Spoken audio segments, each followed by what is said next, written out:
기후변화로부터 나도 지키고 가족도 지키는 부자 아빠 살아남는 아빠.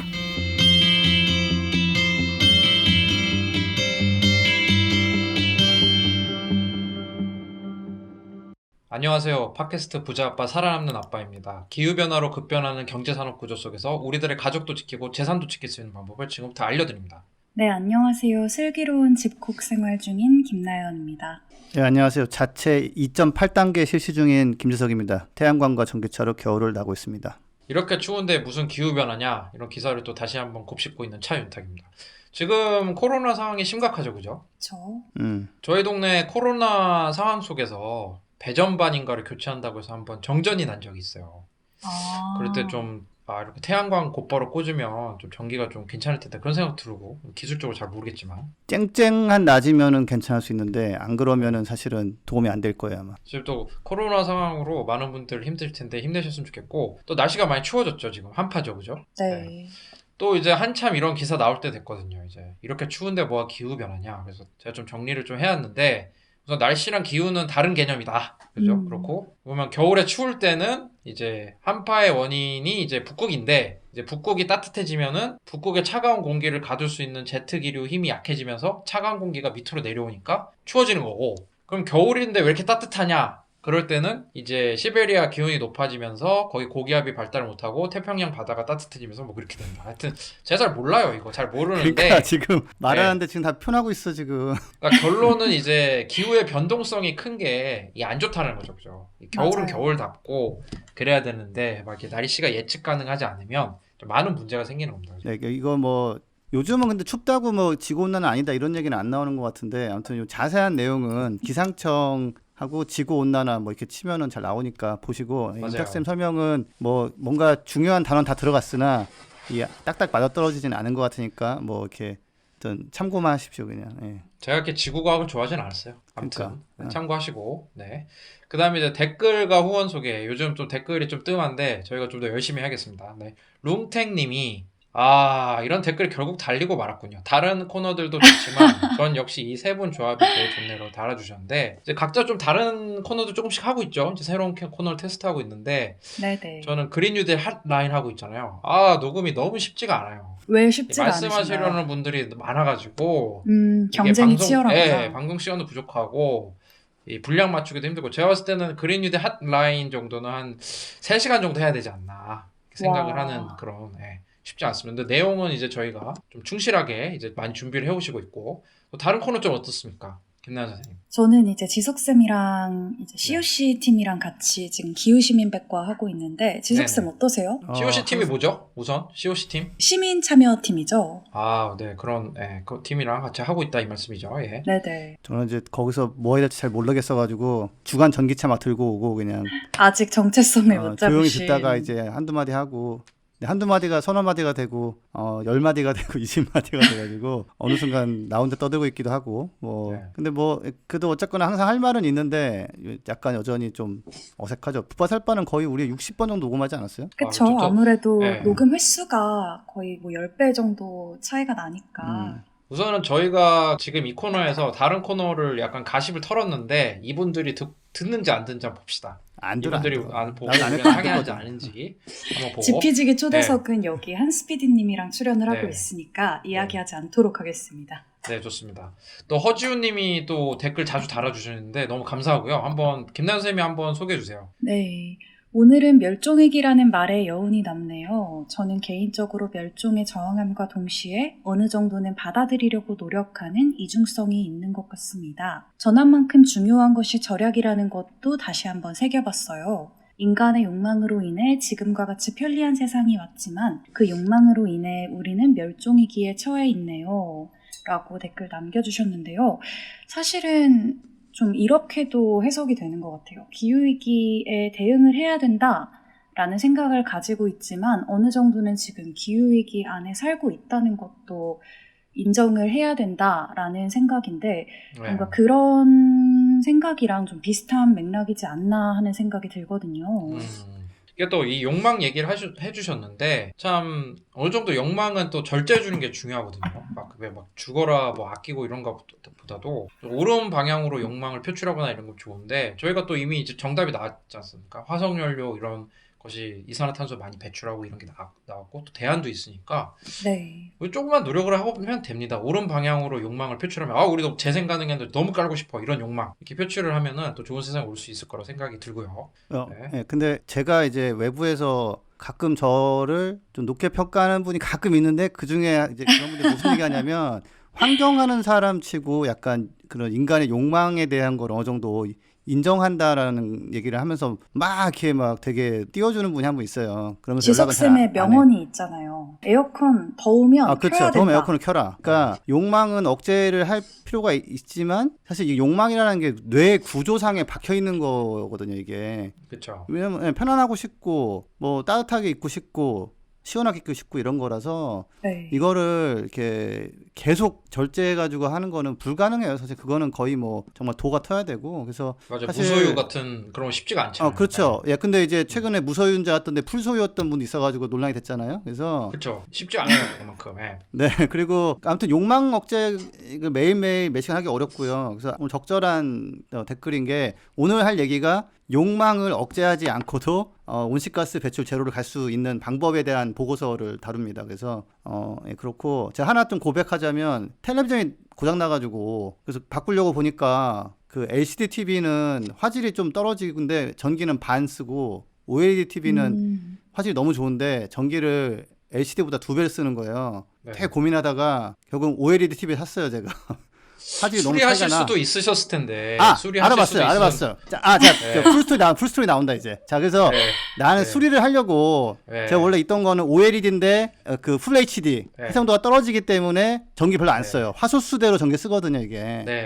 근데 그게 3년 만에 고장이 나버렸네? 그래서 고치려고 불렀는데, 고치는데 100만원, 아니면 보상비 100만원을 준다는 거예요. 네. 그래가지고, 난 고치겠다 했어. 근데 부품이 없대. 그래서 죄송하지만 이거 저희가 부품이 없으니까 그냥 100만원 보상비 드리고 수거해 갑니다 해가지고 가져가 버렸죠. 그래서 내가 하나 근데 제가 참고로 제가 전기를 와방 만들잖아요. 그러니까 제가 TV 쓰는 거에는 전기에 뭐 몇백 배를 만들어요 사실. 근데 그래도 줄이는 게 좋은데 저도 거기서 욕망해서 제가 좋은 화면으로 가족들과 재밌는 걸 보고 싶다. 이게 욕망을 제가 그냥 저 선택했습니다. 그냥 네. 전기 더 만드는 걸로. 예, 그 또- 전기차도 네.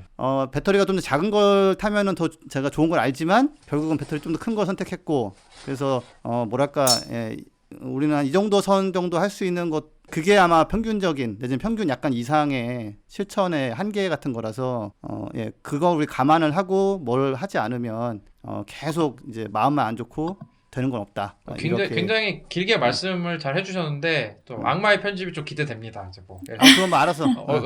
왜 샀나요? 샀어요. 이렇게 탁탁 해가지고. 네. 엠넷 같은 편집 많이 기대하고요.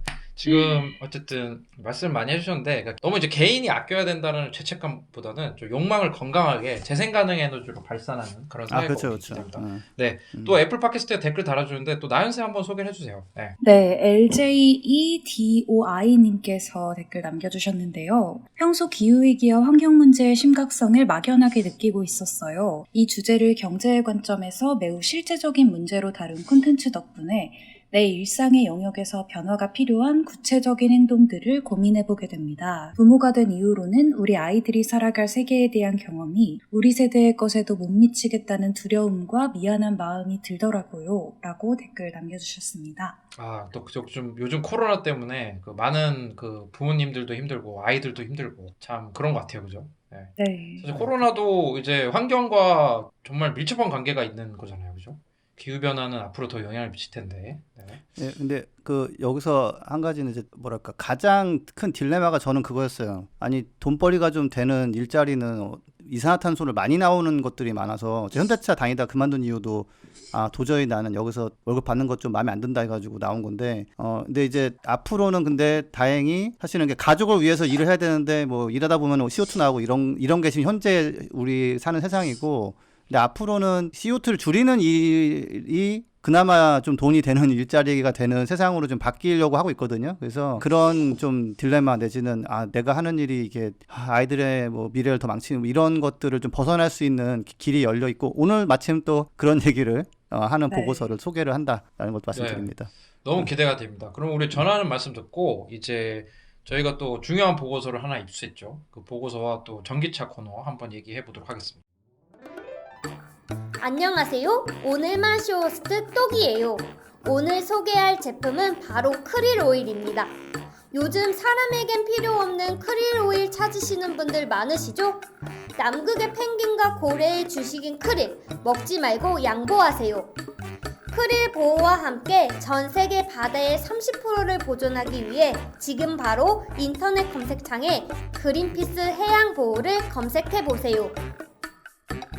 부자 아빠 살아남는 아빠의 시그너처 코너죠. 그 전기차 전 세계적인 소식 한번 월간 전기차 한번 다뤄보도록 하겠습니다. 김준 선생님 오늘 어떤 소식 갖고 오셨나요? 네, 요즘 뭐 굉장히 또 재밌는 소식이 많이 있는데 녹음 시간의 압박으로 제가 조금 짧게 말씀드려볼게요. 뭐 테슬라가 지난 11월에 중국에서 모델 3를 2만 대를 넘게 팔았어요. 네, 그래서 올해 50만 대를 판매하는 게 이제 테슬라의 목표고, 어떤 자동차 메이커도 그렇게 판 적이 없거든요. 그래서 이제 그게 목표에 약간 뭐 가능성이 좀 보인다. 그리고 그 2만 대가 전기차가 중국에서 팔린 거는 굉장히 좀 좋은 성과이기 때문에 많이 팔린 건가요? 중국 워낙 사람이 많아서 2만 대 정도 판 게 많은 건지 감이 안 와요. 많이 팔린 거예요. 네.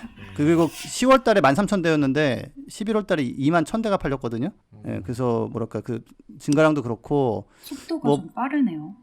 그렇죠. 근데 이제 뭐 오르락내리락 하겠지만은 대량으로 만들어지고 대량으로 이렇게 팔리는 그런 모델이 나왔다. 전 세계적으로 지금 25만 대가 팔렸어요. 모델 3가. 그러니까 예전에는 그냥 전기차는 뭐 몇만 대 이 정도였다면 지금은 몇십만 대가 그 개별 모델이 팔리는 상황이 됐다. 테슬라가 워낙에 뭐 관심이 많은 기업인데 또 한국에서 또 이슈가 하나 있었죠. 사고가 나가지고 이제 모델 X가 사고가 네. 나서 대리운전 기사분은 빠져나가셨는데 대리운전 기사를 부르셨던 차주분께서. 차주분은 이제 돌아가시는 사고가 있었습니다. 네. 그래서 삼가 고인의 명복을 빕니다, 진짜. 네, 그거는 이제 정말 뭐 목숨을 잃으셨으니까 이제 안타깝죠. 안타까운데 이게 좀 엉뚱하게 좀 전기차라 그런 거 아니냐. 뭐 이런 얘기도 있고 들여다보긴 해야 될 것 같아요. 우선 아직 원인은 안 밝혀진 거죠. 사고 원인이. 그러니까 왜 받게 된 거냐? 그거는 급발진이라는 뭐 주장이 있고 또 다른 쪽에서는 그 운전자 미숙이다 라는 나름대로의 그 추측이 있고 그게 저희 모카 그 자동차 유튜브 하시는 분 같은 경우가 한번 동영상 올리셨는데 네. 이게 모델 X든 S든 3건 이게 굉장히 빨리 나가요. 밟으면 훅 나가거든요. 그래서 그 한 번 잠깐 잘못 밟으면은 훅 나가버려가지고 사고가 나는 경우가 많다라는 뭐 통계가 좀 있어요. 미국 같은 경우는. 그래서 뭐 그렇게 된 거 아니냐 하는데 일단 사고가 난 거는 이제 뭐 나중에 기록이 나와요. 그 컴퓨터 그 안에 있어가지고. 근데 아직은 그쵸. 뭐 100% 되진 않았고. 그거 뭐 관리 미숙인지 뭐 옛날에 또 그 연예인 손지창 씨도 비슷한 사고가 있어가지고 아니면 이게 급발진 뭐 소송을 했었어요. 근데 맞아요. 그 다음에 그건 아닌 걸로 돼가지고 그 소송은 취하를 했는데 그 사이에 테슬라가 손지창 씨한테 뭐라고 했다 해가지고 명예훼손으로 또 바꿨어요. 그러니까 급발진 소송은 거기서 포기했어요. 아닌 걸로 끝나가지고 그러니까 결론 급발진 났어요. 그거는. 소송이란 것 자체가 이제 소비자가 이기는 경우가 많이 드물다라고 하더라고요. 법정에서 소비자가 이제 밝혀내야 되니까. 그래서 어쨌든 도요타는 그 졌어요. 미국에서. 그게 네. 급발진이었는데 딴 게 아니라 자동차 매트가 말려 올라와가지고 엑셀에서 발이 안 떨어지는 그게 있었어요. 맞아요. 그 사건 있었죠. 예. 이제 렉서스 사건. 예. 그러니까 아니요 도요타 모델 한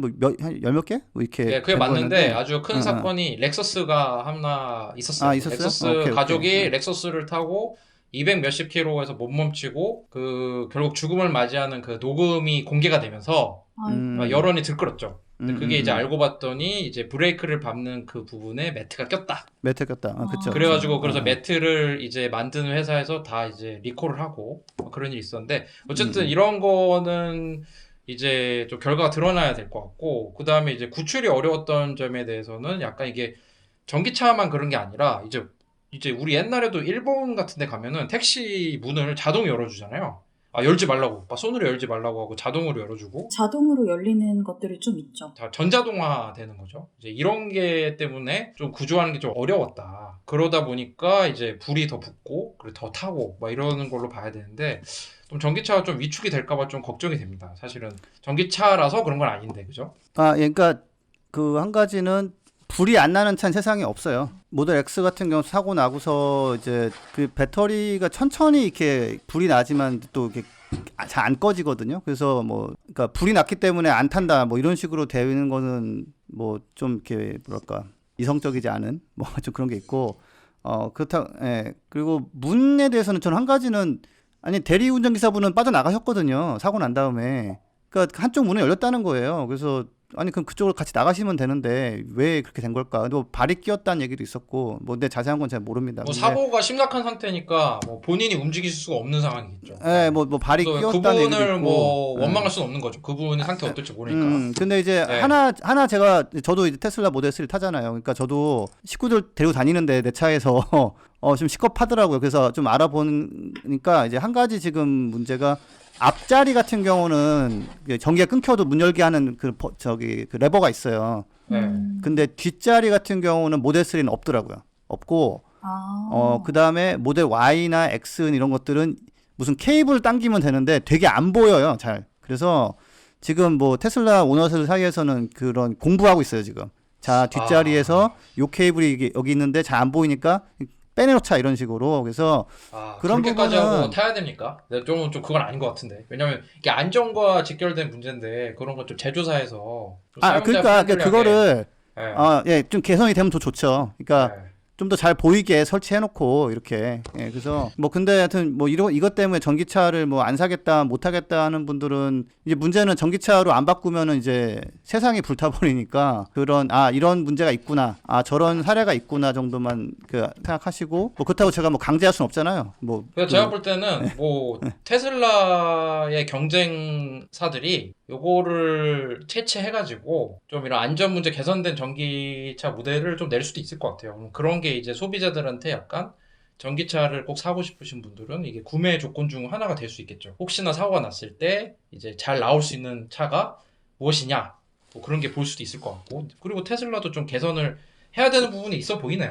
당연하죠. 예, 그러니까 사실 모델 Y가 모델 3를 기반으로 만들었는데 모델 3는 뒷자리에 그 여는 레버가 없지만 또 그 모델 Y는 그 여는 그 케이블이 있대요. 그러니까 개선은 하고 있다. 다만 아무튼 뭐 이런 사고는 있었고 그다음에 뭐 전기차도 불이 나고 다만 뭐 일반 차보다 훨씬 더 많이 나거나 훨씬 더 위험하거나 뭐 그렇다는 데이터는 뭐 없습니다. 모카의 김한용님 같은 경우는 이게 좀 빨리 나가기 때문에 차가 밟으면 쑥 나가버리기 때문에 이제 그것 때문에 또 남한테 운전 맡길 때는 그런 거 좀 조심하게 얘기하거나 더 빨리 못 가게 하는 또 그런 세팅이 있어요. 그 모드가 있죠, 그렇죠. 약간 예, 내연기관처럼 세팅해서- 천천히 나가는. 예. 그렇죠. 예, 그렇게 해서 이렇게 주거나 해야 된다. 그러니까 주의를 좀 기울여야 될 필요가 있는데 뭐 하여튼 뭐 이것 때문에 전기차는 절대 안 되고 뭐 이런 댓글 많이 달리는데 그거는 그렇진 않다. 그렇죠. 그러니까 네네. 이게 그 옛날에 저 보면은 이게 그것도 좀 너무 편해지려고 하는 거야. 옛날에 사실 옛날 차는 이렇게 창문 열고 닫을 때 막 돌렸잖아요. 돌리는 맛이 있었는데 요즘은 다 모든 거를 다 자동화로 하는 것 같아서 그게 오히려 더 좀 그런 것도 있는 것 같아요. 그러니까 문을 굳이 손으로 여는 것과 전자로 여는 것의 차이가 얼마나 클까? 저는 약간 그런 생각 들더라고요. 그게. 뭐 그리고 폭스바겐 회장이 굉장히 큰 개혁 드라이브를 걸고 있어요. 지금 폭스바겐이 이제 테슬라 따라잡아야 되고 전기차로 다 가야 된다 이렇게.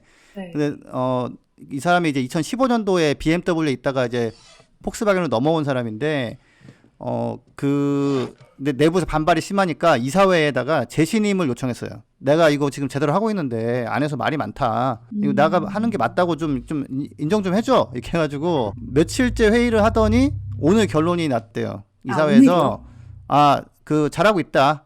뭐 지지한다. 그 하고 있는 지금 공격적인 전환을 계속해라. 이렇게 얘기를 해가지고 내부 반발을 좀 잠재우면서 폭스바겐이 뭐 디젤 게이트라는 정말 그 흉악한 짓을 했지만 뭐 정말 좀 전기차를 뭐 가장 빨리 하는 메이커가 될 수 있는 분위기가 좀 만들어졌다라는 소식 전해드립니다. 여기서 사실은 그 회장이 밀렸으면 이거 어떻게 발음해요? DISS인데 DIS? 하여튼 그 사람 있어요. 디모 씨. 그래가지고 디스 회장 아니에요 그냥? 디스 회장인가? 오케이. 네. 도원이가 또 발음이 또 이상할까봐 내가 움찔했지. 그래서 하여튼 그 재신 힘을 얻고 이제 좀 힘을 받았다. 예. 네. 헤르베르트 디스 회장. 네. 네. 그리고 뭐 벤츠가 약간 좀 미적미적했었는데 우리 2년 내에 전기차 6개 만든다라고 이제 그 위장 막 해놓은 거 이렇게 공개를 했어요. 그래서 말는 뭐 다양한 파워트레인을 해야 되고 이랬는데 뭐 슬금슬금 사실 6개나 준비했어. 너를 위해 준비한 게 있어. 이러면서 이렇게 내놓고 있어서 말보다 좀 행동이 좀 빠른데? 라고 그런 뭐 좋은 소식이 있고요. 그리고 이거는 우리가 약간 일조한 것 같은데 그 프랑크푸르트 모터쇼라고 그 독일에서 매년 열리는 뭐 거의 전 세계 최대 모터쇼 뭐 이런 데가 있는데 네. 저희 그린피스 및 네, 그린피스를 비롯한 굉장히 많은 시민분들이 그리고 많은 단체들이 되게 2, 3일에 걸쳐서 폭력 직접 행동도 진행을 하시고 또 이제 거리를 걸으면서 또 그런 것들을 요구하기도 했었거든요. 그렇죠. 네. 그런 게 이제 영향을 미친 거죠, 그죠? 네. 그래서 근데 거기에다가 이제 원투펀치 그런 게 있었고 두 번째로는 이제 코로나 때문에 또 올해 취소했단 말이에요. 그러니까 작년에는 이런저런 비난을 들었고 올해는 또 코로나 때문에 못 하고 그러니까 일단은 그냥 우리 일단 이사를 가겠다. 미넨으로 이사를 간대요. 그리고 더 이상 자동차 쇼가 아니라 이제 모빌리티 쇼.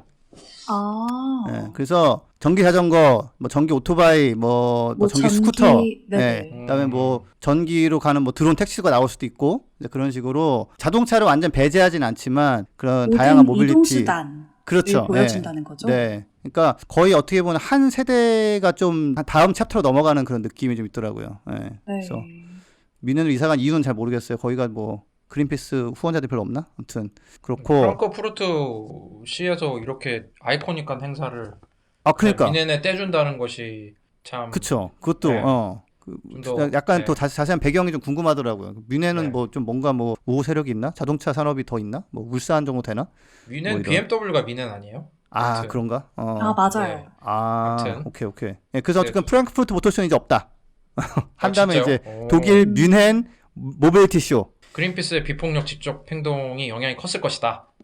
그게 촉발을 했다고 저는 보고 있습니다. 네, 그렇죠. 네. 예. 알겠습니다. 굉장히 정당한 의견 표현이었죠. 왜 그럼요. 지금 네. CO2 하는 이런 걸 하고 있냐. 그래서 그럼요. 자 그리고 네. 이거는 이제 제가 원래 이제 수소를 제가 좀 반대를 하지만 이제 이게 또 인정할 거 인정해 주는데 현대가 엑시언트라는 그 초대형 트럭을 수소 트럭으로 만들어 가지고 스위스에 이제 수출을 해서 보냈어요. 배를 태워서 보낸 게 7월인가 6월이었는데 도착해 가지고 인도식을 가졌고 뭐 제가 모르고 있었지만은 검색해 보니까 수소 트럭 관련해 가지고 유튜브 콘텐츠가 굉장히 많더라고요. 그 현대차 사람이 나와서 설명해 주고 시승도 하고 뭐 하는데 뭐 보니까 뭐 잘 다니고 잘 나가고 그다음에 뭐 구조상 이제 근데 배터리도 굉장히 큰 게 있어요. 이게 거의 코나 전기차에 들어갈 정도의 크게 배터리가 들어가 있고 그다음에 LNG 그 넥소에 들어가는 게 2개가 들어가 있고 이렇게 돼 있는데 그러니까 네. 전기차용 배터리도 있고 수소차용 배터리도 있고 이런 거군요. 합쳐지는 거네요.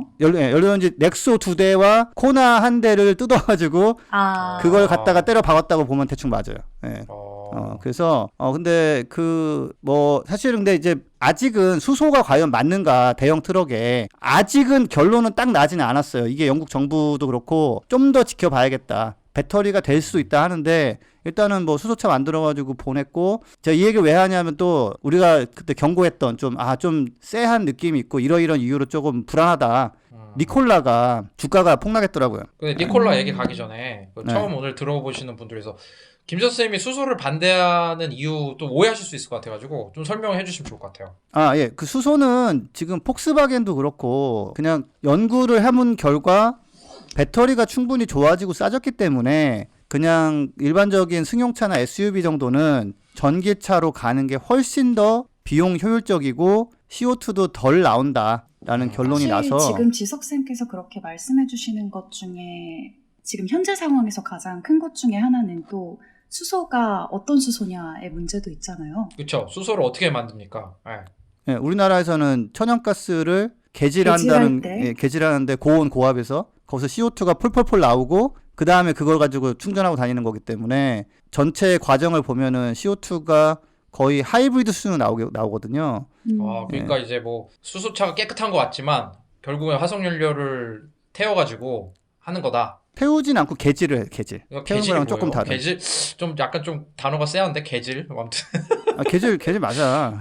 그러니까 그게 약간 어쨌든 화석연료를 캐고 그걸로 하는 거잖아요, 그죠? 그걸로 만드는 거죠. 그리고 그거를 바꾸는 과정에서 CO2가 나와버려. 이거를 되게 좋아하지 않나요? 화석연료 업체들이 수소 만드는 거를? 그래서 예전에는 이제 BP나 네. 쉘 이런 데서 네. 그래 그거 하면 우리가 가스 갖다 만들어 주면 되지 뭐 이렇게 했는데 근데 또 문제는 뭐냐면 되게 비싸요 이게. 우리나라는 보조금을 엄청나게 줘가지고 그래도 전기차 대비 한 2배 정도 가격이면 충전이 가능한데 네. 한 3배? 예. 근데 맞습니다. 보조금을 엄청나게 줘서 그런 거예요. 캘리포니아 같은 경우에서는 거의 그냥 휘발유차 대비 한 2배, 전기차 대비는 한 5배 정도 돈을 그렇게 줘야 되거든요. 높아요? 예. 더 그래서 궁금하신 분은 저희가 수소 특집 한번 한 적 있어요. 저희 그래서 한번 네네. 보시면 거기다 그 도요타 미라이 얘기부터 재밌는 게 있으니까 오늘 방송 처음 들어보시는 분은 그 방송도 한번 정주행해 주셨으면 좋겠습니다. 네, 그래서 아무튼 수소 트럭에서 니콜라는 지금 뭐 GM이랑 파트너십도 결렬됐고 결국 결렬됐습니까? 네, 그 결렬됐어요. 수소차를 만든다는데 사기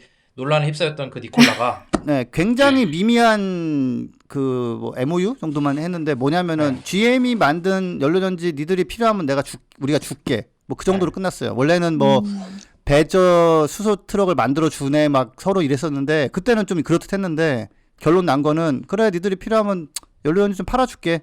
그것도 GM이 니콜라한테.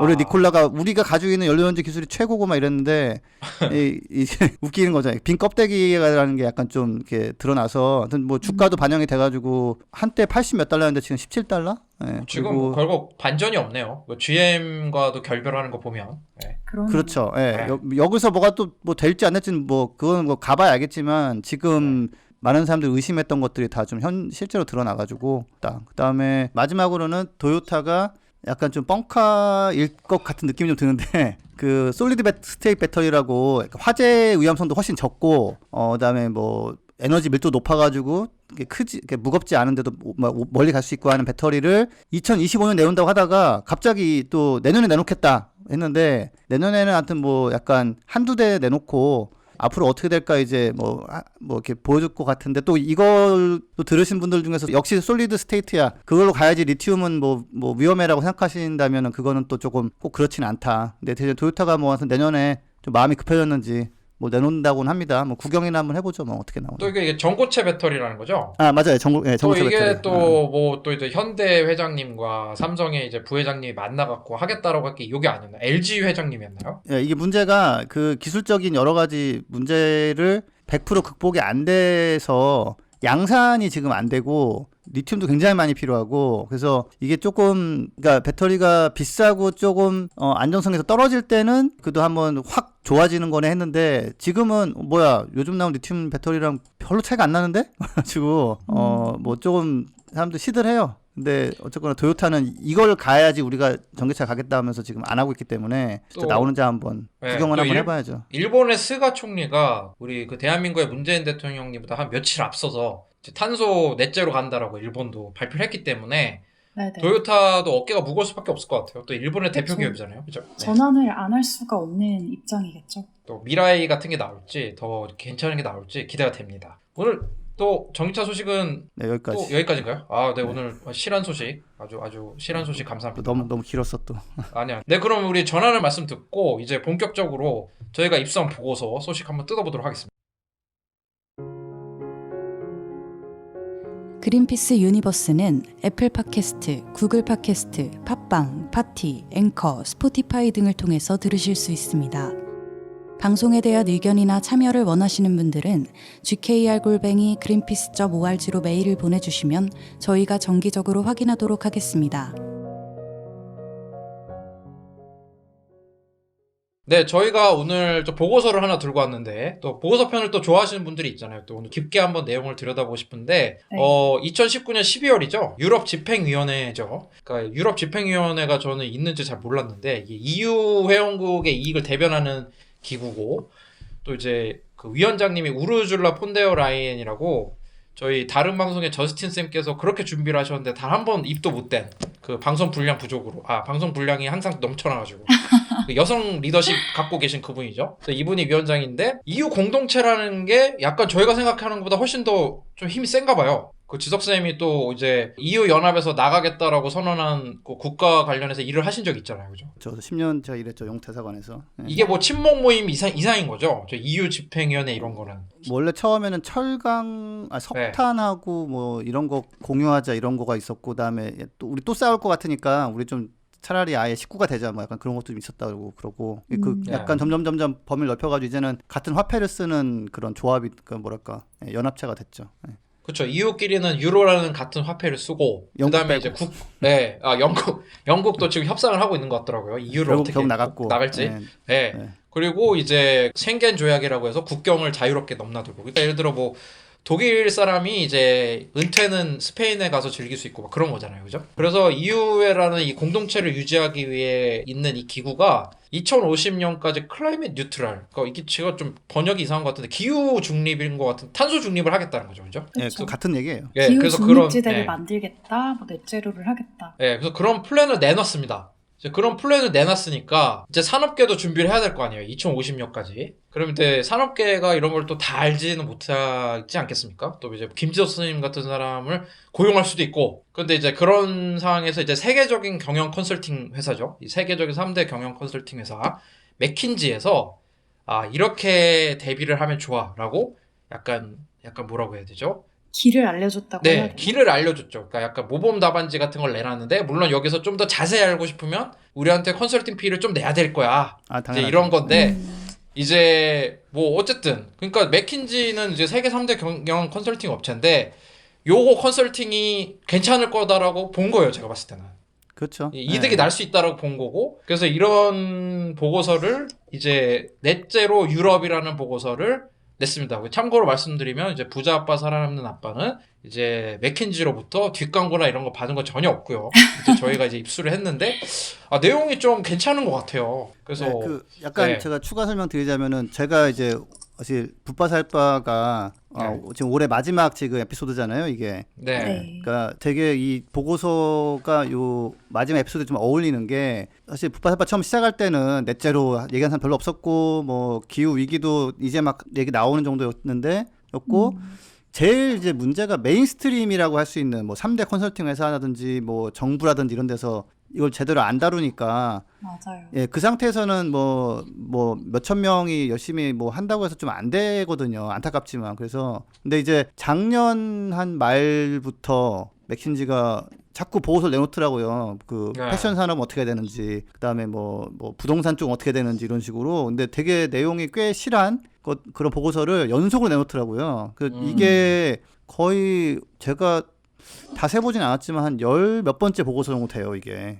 예, 그래서 패션 산업 관련 보고서는 올해에도 진짜 많이 인용이 되더라고요. 네, 그러니까 이게- 이제는 메인스트림에서 이거가 아까 윤탁쌤 얘기한 대로 돈이 되고 네. 앞으로는 비즈니스가 되는 이제 메인 아주 핵심 이슈가 됐다라고 판단을 한 것 같아요. 예. 그거 맥킨지가 경영 컨설팅 회사지 않습니까? 그러니까 이게 탄소를 2050년까지 유럽이 줄이고 2030년까지 구체적으로 얼마나 줄여야 되는지 제안서를 정부보다 더 큰 단체 같은 곳에 낸 거잖아요. 아직 뭐 EU가 통합되거나 그런 거 아니지만.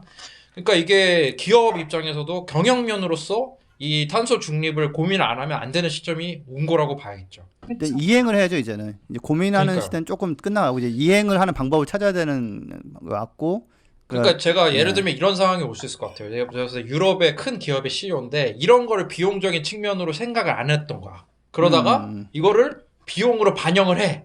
주가가 뚝뚝 떨어져. 순이익이 뚝 떨어져. 이런 사태가 발생할 수 있잖아요. 그러면 죄송합니다. 사임합니다. 이런 게 있어야 되니까 맥킨지가 이제 그런 일이 있으면 안 되니 요런 그 유럽 그 집행위원회의 계획에 맞게 이렇게 줄이도록 회사가 노력해야 돼. 이런 보고서를 낸 거죠. 그죠? 그렇죠, 맞아요. 그렇죠. 예. 맥킨지가 그렇죠. 딱 네. 지적한 게 그 부분이었는데, 그 2030, 2050 배출량 감축 목표는 있는데 뭔가 각 부문이나 회원국들이 얼마나 기여해야 되는지, 또 그 비용은 얼마나 되는지 이런 내용이 좀 부족하다고 지적을 하고, 네. 이 보고서에서는 가장 비용이 적게 드는 경로를 좀 설명을 했다고 하더라고요. 또 저는 또 궁금한 게 맥킨지가 이렇게 냈으니까 이제 경쟁 업체로 뽑히는 베인앤컴퍼니나 보스턴 컨설팅 그룹 같은 데서도 또 어떤 보고서를 내놓을지 좀 궁금합니다 많이. 아마 그러면 오늘은 맥킨지 보고서 특집으로 또 이제 한국에서 맥킨지 보고서가 좀 나름 그 인지도가 있거든요. 그래서 한번 그렇죠. 김나연 선생님이랑 김지혜 선생님이 오늘 준비를 많이 해오셨기 때문에 상대적으로 저는 준비를 안 해왔기 때문에 한번 엎혀가면서 한번 어떤 내용인지 한번 짚어보도록 하겠습니다. 김나연 선생님 이거 좀 앞에 이제 나와 있는 내용이 어떤 내용이 있는지 좀 우선 설명해 주시죠. 네네.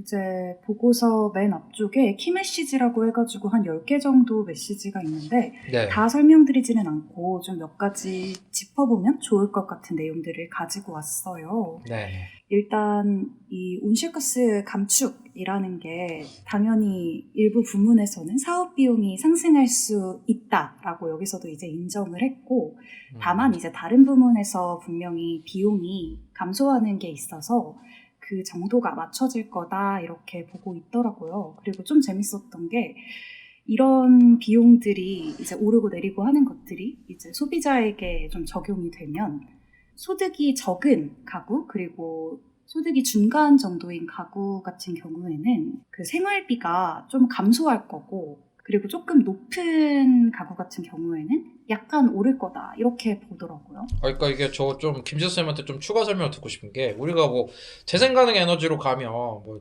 다 전기료도 오르고 뭐 오를 수도 있죠. 근데 막 생활비도 오를 것이다. 막 이런 식으로 생활도 막 불편해질 것이고 이런 게 할 수 있는데, 지금 맥킨지 보고서에서 나온 요 내용이 어떤 내용인가요? 그러니까 이게 이 보고서를 소개하는 블로그 같은 거가 올라가 있는데 거기 제목이 되게 좀 뭐랄까 되게 신선한 게 뭐냐면, 자, 유럽은 넷 제로를 탄소 중립을 넷 제로 코스트로 갈 수 있다. 그러니까 돈 안 들이고 갈 수 있다라는 게 맨 위에 올라와 있는 핵심 내용이에요. 이렇게 하면 돈 안 들이고 할 수 있어요. 그러니까 우리가 지금까지 생각했던 뭐 그렇게 하면은 뭐 비용이 많이 들고 뭐 사회가 부담이 늘어나고 뭐 허리가 휘고 뭐 땅이 꺼지고 하늘이 무너지고 뭐 맨날 이런 얘기 했었는데, 그 옛날에는 맥킨지도 돈 많이 들어 이랬었거든요. 근데 지금은 아니 다시 보니까 돈 안 들었는데요 거의. 뭐 그래서 그렇게 얘기를 한 게 그리고 있고. 심지어 이 내용을 그래서 맨 앞에 딱 그렇죠. 박아놨더라고요. 그러니까 되게 재밌는 게 그 제목이 넷제로 유럽이거든요.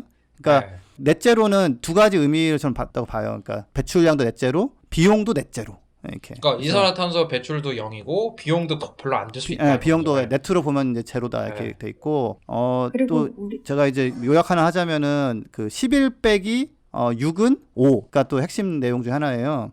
네. 일자리가 많이 생긴다는 거예요. 500만 개가 생기는데 어떻게 생기는데 600만 개 줄어든다. 그러니까 1100만 개가 생기고 600만 개가 줄어들고 추가 남는 건 500만 개 일자리가 된다. 그래서 11 빼기 6은 5. 1100만 개가 생기고 600개가 사라지니까 500개가 생긴다. 네, 그렇죠. 그래서 일자리를 되게 많이 뭔가 전환 지원도 되게 필요하다 이런 내용도 되게 강조를 해놨더라고요. 이게 제가 그러니까 이유에 대해서 뭐 자세는 모르지만, 이게 뭐 넷제로가 잘 준비된 국가도 있겠지만 뭐 폴란드 이런 데는 아직도 석탄 많이 쓰죠. 네, 맞아요. 그러면 이제 거기서는 이제 EU에서 이런 계획을 내면 별로 안 좋아할 것 같아요. 우리 석탄 캐서 먹고 살아야 되는데. 그럼 이제 그런 데다가 석탄 캐서 물건 만들어서 팔아야 되는데 네. 어디다 파느냐? 유럽에 팔아야 되잖아요. 유럽 다른 네. 나라에다가. 네. 근데 유럽에서 야 우리 이렇게 하면 넷제로 안 하면 우리 다 나중에 안 좋아. 그러니까 네. 하자. 대신에 인센티브 같은 걸 좀 주고 그래요. 그래서 그러니까 EU 딜을 집행위 하죠. 같은 데서 네. 예산을 만지니까 이제 폴란드 같은 데다 그러면 일자리 교육을 좀 많이 시켜주게 돈을 줄 수도 있고 뭐 그런 거죠, 그죠? 뭐 그런 거죠. 예. 그리고 네. 뭐 재생에너지 설치할 수 있게 뭐 더 지원한다거나, 그러니까 네. 뭐 무작정 막 그냥 억압하진 않거든요. 근데 이제 폴란드가 혼자 이렇게 뭐랄까 우리 못해 하기에는 지금 상황이, 그리고 자기들도 잃는 게 많으니까. 그러니까 예를 들어서 계속 그렇게 폴란드가 석탄에 의존해갖고 물건 만들면 그럼 좋아. 근데 니네가 우리나라에 물건 팔 때는 세금 붙이겠어 이런 거죠. 국경세 이런 거 맞나? 그냥 탄소세? EU에서 나가라고 그러면 이제 굉장히 손실이 크죠. 진짜로. 그럴 수도 있대. 나가라고 너무 말 안 들으면 강경한- 나가라고 할 수도 있으니까. 근데 한 가지는 네. 가장 일자리가 많이 줄어드는 게 뭐냐면 그 네. 기존 자동차 생산이에요. 아. 그 보고서에 나와 있어요. 그러니까 사실은 지금 유럽이 나름 잘했다지만 자동차 쪽에서는 사실 잘 못했어요. 진작에 뭐 하려고 했는데 독일이 막아섰거든요. 이거는 뭐 기록이 나와 있어요. 메르켈 총리가 야 이거 CO2 자동차 규제 이런 건 조금 지금 하진 말자 이런 식으로 해가지고 유예기간이 필요하다. 자동차 산업 보호를 그렇죠, 위해. 그렇죠. 사실 자동차 산업은 뭐 유럽에서 제일 잘 나가는 데가 독일이잖아요. 그래서 그렇죠. 근데 이제는 독일도 특히 디젤게이트 이후로, 그리고 이제 그 기후 변화 행동을 하는 청소년들 나오고 막 그런 이유로 그 자동차 산업이 뭐라고 유럽 전체에서 그거 보호하겠다고 지금 이렇게 하는 건 더 이상 안 된다 이거죠. 그러니까 맥킨지도 약간 감을 잡은 거죠. 자, 이런 쪽 일자리 줄어듭니다. 어쩔 수 없어요. 대신에 이렇게 많이 생깁니다. 이렇게 이제 정리를 해주는 거죠.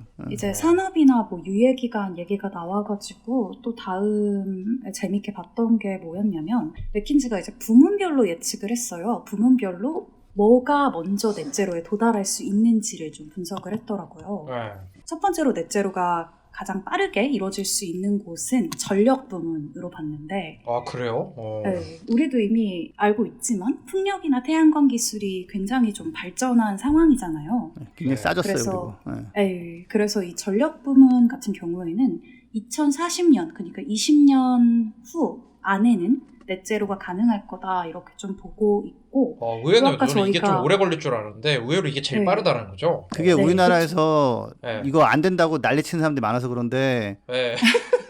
제일 쉽고 싼 게 전기라는 거는 정말 여러 번 나왔어요. 그리고 아까 저희가 그 그레이 수소 얘기도 했잖아요. 네. 그래서 그린 수소로 또 전환이 되고 하다 보면 전력 수요가 또 2배 정도 늘어날 거라고 예측을 하더라고요. 그래서 이 생산량이나 그 저장량 같은 것도 좀 빠르게 확대를 하면 좋겠다라는 얘기도 있더라고요. 참고로 지금 EU 같은 경우는 전력 회사가 6개가 있어요. 빅6라고. 뭐 근데 이제 이온도 있고 뭐 등등. 뭐 RWE. 근데 그쪽은 지금 어떤 상황이냐면 이제 국가에 지원받는 뭐 한전 이런 데가 아니에요. 그래서 재생에너지 한다고 그러면은 사람들 돈 빌려줘요. 그거 태양광 풍력 이런 거 한다는 거지. 돈 빌려줄게. 그거 꽂아가지고 전기 많이 팔아서 돈 벌어. 뭐 이렇게 하고 석탄 이런 거 한다고 그러면은 뭐 불법이고 거의 아무도 투자 안 하고 주가 떨어지고 막 그래요. 사실 주가가 이미 반토막이 났어요. 그 회사들이. 그래서 이쪽은 아무튼 넷제로 이쪽으로 안 가면 그냥 뭐 회사가 그냥 없어지거나 망하는 그런 케이스다. 예, 그래서 이온 쌤통이네요. 제가 지원했던 회사인데 쌤통 이온. 네. 아무튼 아까 말씀하신 게 이게 막 우리 그런 공포가 있잖아요. 이게 재생 가능해지러 가면 막 전기만 막 엄청 비싸지고 뭐하고. 그래서 제가 봤을 때도 뭐 이걸 많이 빨리 짓고 그 다음에 또 에너지 효율을 잘 저장이나 이런 걸로 잘 관리를 하면 풀면 될 문제라고 생각을 하는데 역시나 이제 맥킨지 보고서에서 이게 제일 가장 첫 빨리 될 번째로. 거라고. 그 다음에 바꾸기 쉬운 게 어떤 겁니까? 두 번째가 이제 지석쌤께서 좀 강조를 해주신 네. 교통 부문인데 교통 부문 같은 경우에는 2045년 정도에 넷제로가 가능할 거다 이렇게 보더라고요. 이미 전기차는 되게 많이는 아니지만 좀 빨리 도입이 됐다 이렇게 보고 있고 이 뭔가 배터리 원자재 채굴하는 것부터 그리고 전기차를 조립하는 것까지 이제 100% 전기차로 전환하는 데 좀 필요한 그런 서플라이 체인, 공급망 구축에 좀 시간이 걸릴 거라고 봐서 2045년 정도로 예측을 했고요. 추가 얘기하자면 지금부터 100%로 전기차만 해도 전기차가 다 바뀌려면 15년이 걸려요. 예, 근데 지금 뭐 생산량은 뭐 절대 100%가 안 되잖아요. 그러니까 빨리 그 배터리 만들고 이런 거를 산업을 키우는데 시간이 걸리다 보니까 키운 다음에 100% 만들다 보면은 이제 바뀌는 게 45년 정도라고 이제 한 거죠. 예. 그러니까 이제 그리고 2025년 30년 정도에는 이제 전기차만 팔아야 2045년에 자동차가 만드는 이산화탄소랑 저감하는 이산화탄소가 합친 게 0이 된다. 그런 거죠. 근데 사실 이게 조금 더 센 거가 사실 네. 2030년부터 팔아야 돼요. 차가 보통 수명이 한 15년 정도 가기 때문에 네. 그러니까 사실 맥킨지는 그렇게 쓰진 않았지만 은근히 2030년 이후에는 내연기관차를 팔면 안 된다라고 여기다가 쓱 넣어놓은 거예요. 예. 왜냐면 고객사들이 있으니까. 그렇죠. 큰 자동차에서 또 고객해야 되는데. 근데 동시에 있으면- 과학적으로 결론은 맞아야 되기 때문에 네. 이제 그런 식으로 그러니까 이러니까 돈을 버는 거야. 우리처럼 뭐 바꿔야 된다 막 똑똑하네요. 이렇게 하면 월급이 컨설팅 이런 거 어. 하시는 분들이 머리도 좋고 굉장히 그렇지, 이게 그렇지. 잘 맞춰요 기분을. 그렇죠. 그 다음에 좀 줄일 수 있는 게 어딘가요? 그 다음에 빨리 그 탄소 줄일 수 있는 곳이. 이제 그 다음 같은 경우에는 빌딩, 그러니까 냉난방 관련한 얘긴데요. 이제 맥킨지에서 분석을 해보니까 현재 이제 재생 가능한 난방원을 활용하는 곳이 한 35% 정도라고 하더라고요. 근데 이거를 이제 2040년 후반까지는 100%로 가야 된다 이렇게 얘기를 하고 있더라고요. 이거 뭐 건설에 영향을 많이 미치겠네요. 이게 뭐 그러니까 뭐 에너지를 가두는 이런 식으로 뭐 집을 많이 지어야겠네요, 그죠? 예, 네, 이 건물 부문 탈탄소화에 필요한 기술 대부분이 네. 또 이미 나와 있다고 그렇게 얘기를 해서 전 이 기술이 뭔지도 좀 궁금하긴 했어요. 이게 그러니까 지금 전기로 뭐 히트 펌프라는 기술이 있어요. 에어컨 반대 원리 같은 건데 그걸로 난방하고 그다음에 온수 같은 경우도 뭐 아예 태양열 온수기를 쓰거나 아니면은 전기로 그것도 만들어 버리거나 그다음에 뭐 가스 난방을 뭐 수소 난방을 뭐 할 수 있다 뭐 이렇게 지금 뭐 보고 있는데 기술은 뭐 단열도 하긴 하는데 단열로 다 100% 되는 건 아니라서 뭐 히트펌프, 에어컨, 그다음에 뭐 태양광 풍력 뭐 이런 식의 조합으로 어쨌거나 이렇게 저렇게 넷제로를 만드는 게 지금 이제 건물 쪽에인데 이게 이제 시간이 많이 걸리는 게 그 건물이 좀 많습니까? 그리고 유럽 같은 경우는 그 오래된 건물도 많은데 그걸 또 다 때려 부실 수도 없고 그럼 그거는 막 약간 수작업으로 막 단열하고만 해야 되거든요. 그래서 근데 이제 그게 한 가지 좋은 점은 일자리에 많이 만든다는 거죠. 꼭 필요한 작업인데 손이 많이 가니까 그렇게 하면서 그냥 이제 사람들 먹고 사는 게 하는 그런 시기가 이제 끝내면 빨리 하면 45년 정도 보는 거죠. 저도 얼마 전 방송에서 봤는데 이게 미국 뭐 캘리포니아인가 이런 데서 이런 거 시공하시는 분 봤는데 꽤 짭짤하더라고요. 한 뭐 몇 억 단위 한 3, 4억 막 이렇게 받더라고요. 이렇게 개조하는데 3, 4억 아니었나? 하여튼 꽤 돈을 받으셔서 인테리어 이런 하시는 것 중에서 좀 괜찮은 산업 될 수 있을 것 같아요. 또 그 다음에 조금 탄소가 좀 늦게 줄어드는 분야가 또 어디 있습니까? 2050년이 드디어 등장을 하는데 네. 인더스트리 부문이에요. 그러니까 산업 부문인데 사실 굉장히 모든 걸 포괄하다 보니까 이제 2050년 마지막 기점을 좀 찝은 게 아닌가 생각되는데 그리고 이제 맥킨지가 컨설팅을 하려면 인더스트리 이렇게 늦어. 그러니까 우리를 도움 받아 이런 시그널을 보내는 것 같기도 하고. 아니, 근데 실제로 그러니까 차라리 그런 전기나 자동차 쪽은 그 건물은 아무튼 방법이 다 나와 있어요. 하면 돼. 근데 이제 산업 쪽은 방법이 아직 물론 그쪽에 게을러서 그런 것도 있고 이게 뭐 열을 가하고 그 과정으로 뭘 만들고 이런 것들은 지금 사실 대안이 좀 많이 부족해요. 뚜렷하지 않다. 네, 부족하고 2단, 3단으로 좀 비용이 들고 막 이래가지고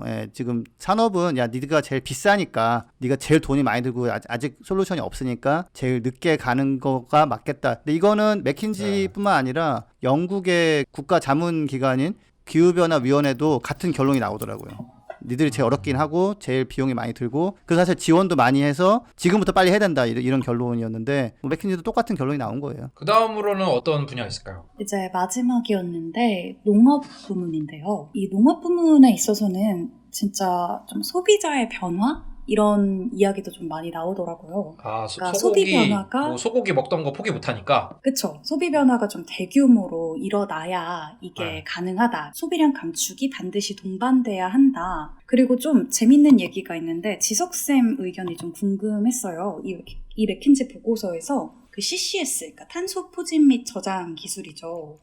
이제 그걸로 좀 상쇄를 해야 된다. 이런 표현들이 좀 몇 번 반복적으로 나오더라고요.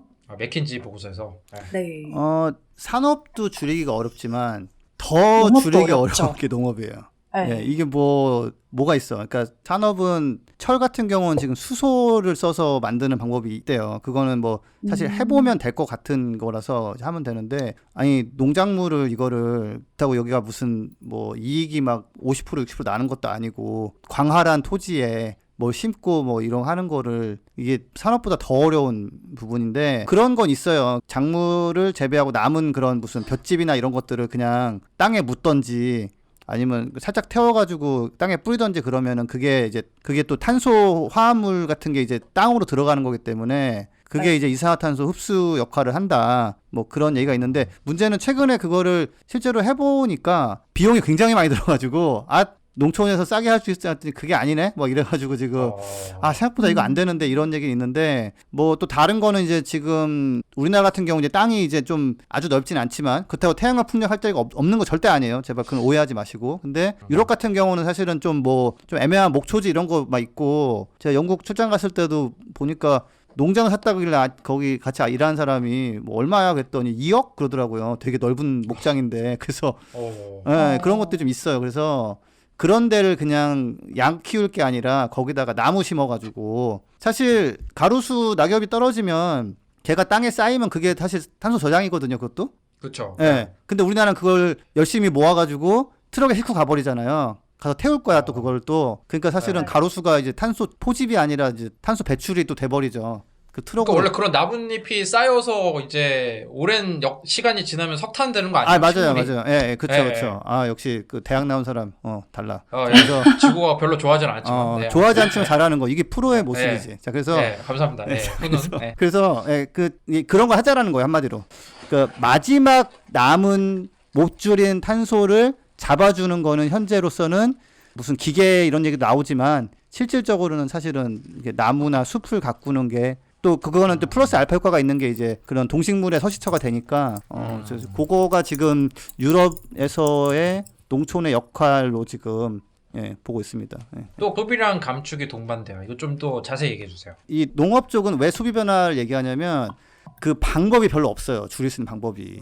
예. 지금도 뭐 프랑스 같은 경우도 왜 농민들 막 자살하고 그러는 거 있잖아요. 사실 네. 먹고 살기 어려워요 이게. 그래가지고 지금 뭐 안 그래도 기후 변화로 농사도 잘 안 되는데 거기다가 막 대규모 기술을 투입한다? 그 광활한 토지에 안 된다고 이게. 차라리 공장에서는 그게 가능할 수 있어도 그래가지고 그러면은 결국 방법은 뭐냐 곡식을 가지고 소 돼지를 뭐 양을 먹여가지고 뭐 이렇게 이런 식으로 하는 거건 그 사이에 뭐 분뇨에 뭐 트림에 뭐 메탄가스 해가지고 그 곡식 가지고 그냥 먹으면 되는데 빵 만들던지 그 고기가 없으면 빵을 먹어라 이런 명언도 있잖아요. 그래서 맞아요, 맞아요. 그러니까 야 이거는 니들이 먹어가지고는 감당이 안 돼. 여기서 2분의 1 줄이고 싶어? 그러면 먹은 걸 바꿔. 그게 하는 적게 거죠. 먹자. 하는 거. 오늘 맥킨지 보고서는 2회 해야 되나 막 이런 생각 드는데 좀 그러네. 되게 괜찮은 내용이 많은데 저 너무 충격적인 게 전력을 바꾸는 게 우리 진짜 전력 때문에 얼마나 힘들어요. 그린피스가 그 석탄 발전소 하지 마라. 뭐 하라 마라 하는데 이게 제일 빠르다는 거 아니에요? 이게 제일 돈이 적게 들고 제일 빨리 달성 끝낼 수 있고. 그리고 제일 중요한 거는 그렇게 에너지원을 바꾸면서 에너지 안보, 그리고 경쟁력 이런 것들도 끌어올릴 수 있다는 거죠. 아니 우리도 얘기하고 맥킨지도 얘기한다. 나는 이 얘기를 하고 싶은 거야 진짜. 너무 눈물이 날 것 그러니까, 같은데. 그다음에 그러니까 이제는 뭐랄까 네. 아니 환경단체 그러니까 우리 같은 그린피스, 그다음 블랙록 같은 그런 돈 굴리는 기관, 자산 운영 기관, 그다음에 맥킨지 같은 기관이 말하는 게 똑같아요 거의. 그러니까 약간의 차이는 있지만 거의 차이가 안 나요. 그러니까 사실 그린피스가 미국에서 약간 하나 인정받은 게 10년 전쯤에 태양광이 앞으로 메인으로 간다 이런 얘기를 했는데 진짜 그때 막 사람들이 말이 되냐. 태양광 진짜 비쌌거든요 그때는. 근데 이제 시간이 지나고 보니까 그때 우리가 나왔던 보고서가 되게 딱 맞아떨어진 거예요 이게. 그래가지고 CNBC에서 인정해 주더라고요 이렇게. CNBC가 인정해 줬어요? 인정 대단하네. 네, 근데 이제 한 가지는 우리 위기의식을 느껴야 되는 게 그런 보고서를 우리가 이제 내는 게 별 의미가 없어. 이미 메인스트림에서 나와버리기 때문에 이제 더 이상 그런 얘기를 할 필요는 없는데 한 가지는 우리나라에서는 이게 맥킨지 보고서 영어로 돼 있으니까 그래서 그런지 그리고 우리나라 연구자들은 막 안 된다는 거예요. 막 이거 하면 큰일 난대. 막 30% 이상은 뭐 어렵고 뭐 40% 가면 뭐 전기 끊기고 막 이런 얘기를 막 해요. 그래서 아니 이게 너무 답답한 게 2025년부터는 전기차만 팔아야 된다랑 2045년에 넷제로가 돼도 똑같은 말이거든요. 이게. 뭐 그렇죠. 그렇죠. 참 이게 너무 아쉽습니다. 그래서 저희가 우선은 이거 보고서 내용이 재밌는데 다음에 한 번 더 다뤄볼까 얘기를 하기 전에 우선 이 보고서에서 우리 느낀 게 한국도 그린 뉴딜을 간다고 한 거잖아요. 그러면 저희도 이제 목표 감축안 같은 걸 이제 내게 되는 거죠. 어제 밤에 확정이 됐는데 네. 좀 안 좋은 소식이에요, 그거는. 그래요? 맥킨지는 지금 유럽은 2030년까지 55%를 가야 된다고 얘기를 했어요. 네. 근데 실제로 그런 논의가 되고 있었거든요. 그리고 확정이 됐어요, 며칠 전에. 네. 근데 우리나라는 어이없게도 2030년에 25% 감축이라는 목표를 가지고 있었는데 그거를 넷제로 얘기하면서 더 강화할 줄 알았는데 넷제로대로 그냥 두고 넷갈려 두고 그냥 25% 감축을 그냥 확정해버렸네, 어제. NDC 그거를. 계산 잘못한 거 아니야? 계산을 안 하거나 뭐 수능은 한 일주일 전에 공부하면 되는 거 아니에요? 뭐 이런 생각을 한 거죠. 아까 유럽이 몇 프로라고 그랬죠? 2030년까지? 55%. 그거 약간 그 숫자는 약간 믿음이 가. 55라는 숫자인데 25는 그냥 찍은 것 같아. 그냥 25. 그거는 거의 5년 전에 그냥 찍어놓은 숫자를 그대로 쓰는 거예요, 거의. 그러니까 55%는 왠지 계산해서 나온 숫자, 이렇게 익숙한 숫자가 아니거든요. 근데 25%는 약간 그냥 뇌피셜로 정한 숫자 같은 느낌이 좀. 아무튼. 근데 2030년에 2017년 대비 24.4%를 감축을 하면 남은 기간 동안 넷제로가 가능한가요? 벼락치기, 한국 DNA. 그렇죠. 그런 거 전 아닙니까? 벼락치기 진짜 싫어하는데. 네. 근데 그렇게 했다가는 벼락치기가 되는 게 아니라 벼락을 맞을 거예요, 우리가 아마. 아니 소니를 포함한 100개 정도의 회사와 기관이 참여하는 일본 기후 뭐 행동 이런 데가 있더라고요.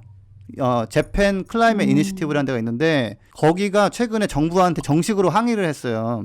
그 지금 스가 총리가 넷제로 발표하고 2030년까지 재생에너지를 24% 하겠다고 뭐 발표를 했어요. 그 전에 17%였거든요, 목표가. 그래서 근데 이제 그 일본 기업들이 아니 지금 우리 바이오들이 특히 애플 딱 콕 집어서 얘기하더라고요. 그 예, 소니가 이제 애플이 그 아이폰 쓰는 센서 만들거든요. 카메라 센서 이런 거. 네. 2030년까지 넷제로 해야 된다고 협력업체 포함해가지고. 그렇죠. 왜냐면 애플이 그렇게 이게 선언했잖아. 깨끗한 에너지로 안 만드는 거는 납품 안 받겠다고 했으니까. 그렇죠, 그렇죠. 30년까지 했잖아요. 그래서 지금도 들들들 볶나봐 이렇게 뭐 빨리 왜 안 하냐. 그러니까 하려고 알아보니까 근데 일본은 우리나라보다 태양광 풍력이 한 4배 정도 더 많아요. 10.6%고 우리나라가 2.6%거든요. 그럼에도 불구하고 적당한 가격에 괜찮은 발전소를 계약하려고 보니까 못 찾겠는 거예요.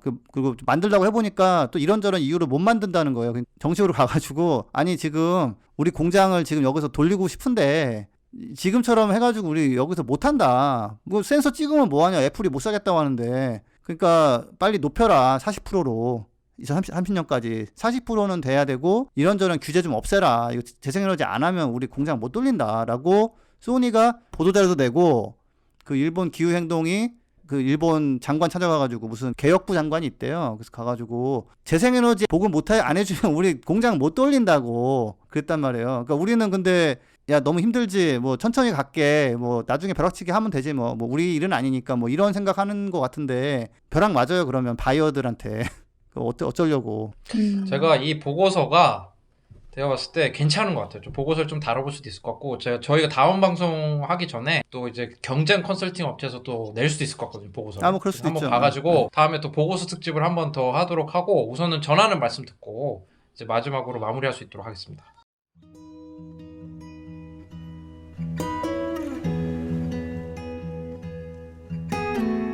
이 방송은 여러분의 소중한 후원으로 만들어집니다. 국제환경단체 그린피스 서울사무소에 후원해주실 분들은 네이버에서 그린피스 팟캐를 검색하시면 쉽게 후원에 참여해주실 수 있습니다.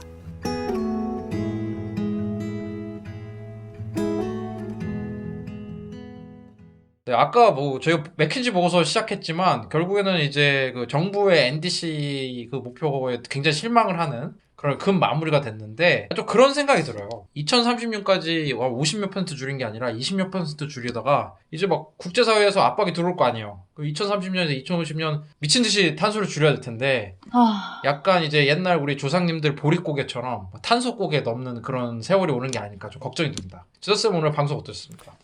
예.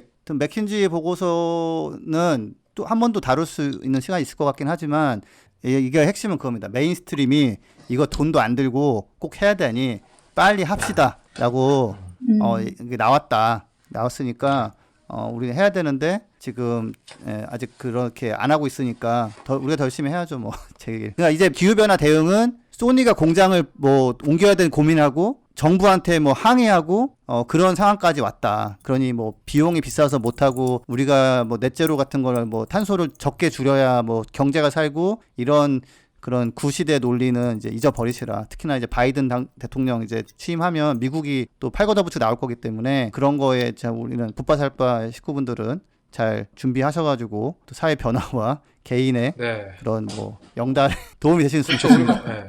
우리가 이런 소식 미리 알려드리려고 방송하는 거니까 그렇죠. 또 오늘 또 보고서 열심히 읽으신 김난 선생님 어떠셨습니까? 저는 오늘 월간 전기차랑 이제 맥킨지 보고서에서 저희가 다 얘기를 했던 내용인데 이게 좀 제 기억에 남는 것 같아요. 이제 프랑크푸르트 모터쇼가 아니라 뮌헨 모빌리티 쇼가 된다고 했잖아요. 근데 진짜 이렇게 좀 다양한 전기 이동 수단이 많아질수록 그리고 이 전기가 당연히 태양광이나 풍력 같은 재생 가능 에너지로 공급이 돼야겠죠. 이럴수록 뭔가 교통 부문 탈탄소화에는 되게 많은 도움이 되겠다라는 생각이 좀 강하게 들었던 것 같아요. 그 대한민국의 또 기후변화 온도 상승폭이 다른 지역에 비해서 2배 정도 많고 탄소 배출도 많이 하고 또 일자리로 또 많이 고통받고 있지 않습니까 요즘? 그쵸. 요즘 일자리 중요하죠. 근데 여기 보고서에서 두 번째 문단에 첫 번째가 돈 안 든다. 두 번째가 일자리 많이 생긴다. 였는데 이런 거 좀 감안하셔가지고 그런 뻔한 숫자 있잖아요. 25%, 33.3% 찍을 때 나오는 그런 숫자 말고 진짜 좀 계산해서 진정성 있는 탄소 배출 줄일 수 있는 2030년 숫자 그거 다시 저희 봇바살바가 다시 부탁드립니다. 그거 다시 짜게 해드릴게요. 지금 어제 거 말고. 제가 하나 예언하자면 결국 다시 짤 거예요. 지금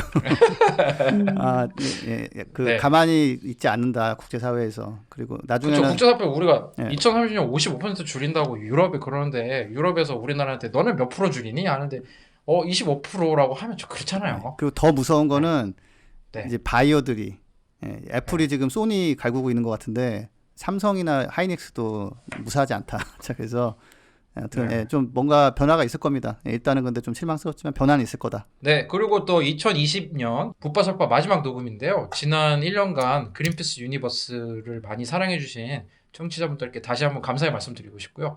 김나영 기습님도 뭐 한마디 하셔야죠. 네, 올해 초에 비해서 사실 이제 넷제로 발표도 나왔고 뭐 이런 주류 기관이나 이런 데서 이제 기후 변화를 넷제로는 이제 가야 되는 걸로 다루고 있어서 저는 그런 변화가 되게 있는 게 굉장히 좀 기쁘고요. 근데 이제 우리나라는 아직 약간 또 진도가 늦은데 요거는 분명히 변화가 있을 겁니다. 그 실망스러운 NDC 이런 거 분명히 고쳐질 거고요. 그래서 내년에도 저희도 열심히 알리고 많이 들어주시고 또 주변에도 알려주시면 감사하겠습니다. 네. 네, 저도 청취자분들한테 한마디 드리고 싶은데 정말 이렇게 저희 방송 들어주시고 또 응원해주시는 분들 덕분에 저희가 방송을 할 수 있는 거잖아요. 네. 그래서 내년에도 꼭 함께 해주셨으면 좋겠고 진짜 건강한 연말 보내시길 바랍니다. 네, 저도 이게 대한민국 정부에서 그 온실가스 감축 목표 NDC 수정하길 바라면서 오늘 방송 마무리하도록 하겠습니다. 감사합니다. 감사합니다. 감사합니다.